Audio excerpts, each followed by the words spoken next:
but the opposition will stop at nothing to make sure that you don't hold office. They create a documentary film insulting everything about you, including your character. They call you ruthless, vindictive, sneaky, ideological, and a liar. That's what became the Federal Election Commission for Citizens United, in which they decide whether a controversial film, Hillary the movie, created by Citizens United violated free speech. Under the First Amendment, we all have the right to freedom of speech, but now humans aren't only now money actually does talk.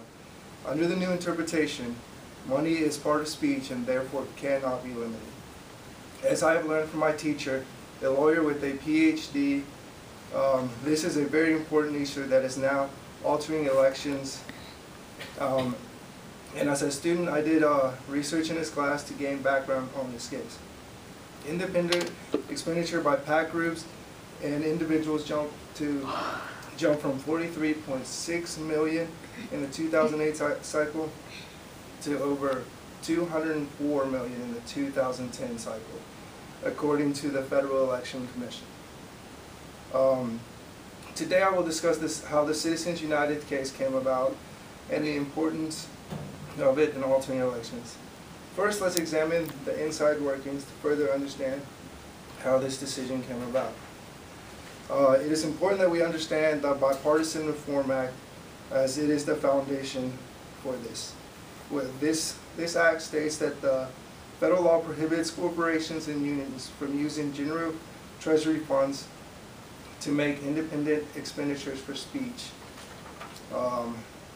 That is electioneering communication, which is any broadcast, satellite, or any television,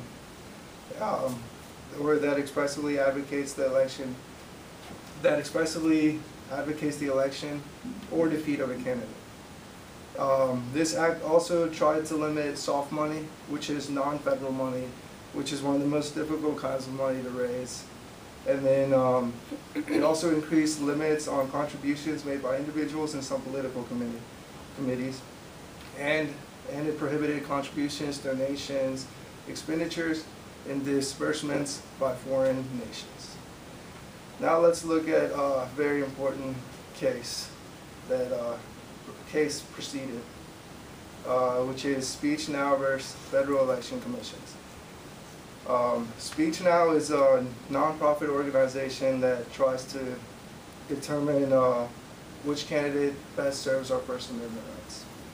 According to the United States Courts of Appeal for the District of Columbia Circuit, Speech Now filed with the FEC a request for an advisory opinion asking whether it must register as a political committee if donations of Speech Now qualify as contributions.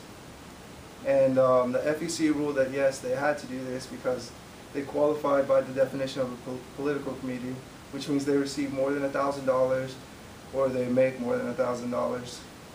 And seeing this, they took it to court claiming this was unconstitutional. But seeing as the only ones able to do this are FEC, political parties, or individuals, this court removed Speech Now from the proceedings. But now, due to the FEC versus Citizens United, contribution limitations are unconstitutional, and Speech Now can now run their ads for the 2012 election, and but they must still comply with the requirements and organizational form. Overall, these cases, along with some minor ones, establish the foundation for the ultimate decision in the Citizens United versus FEC case. Now let's examine the decision for Citizens United versus FEC. As I stated, the Hillary Clinton movie was a controversial film that spoke negatively of Hillary, which they plan to view on cable television through video on demand. Concerned about possible criminal penalties, they asked for declaratory injunction relief by arguing that it is unconstitutional. It's applied by arguing that 411 is unconstitutional as applied to Hillary, and by Bipartisans Campaign Reform Act, disclaimer, disclosure, and reporting requirements were unconstitutional. And they also claim that Hillary is not an election communication because it is not publicly distributed. They claim that they had the right to inform citizens about a candidate that was not fit.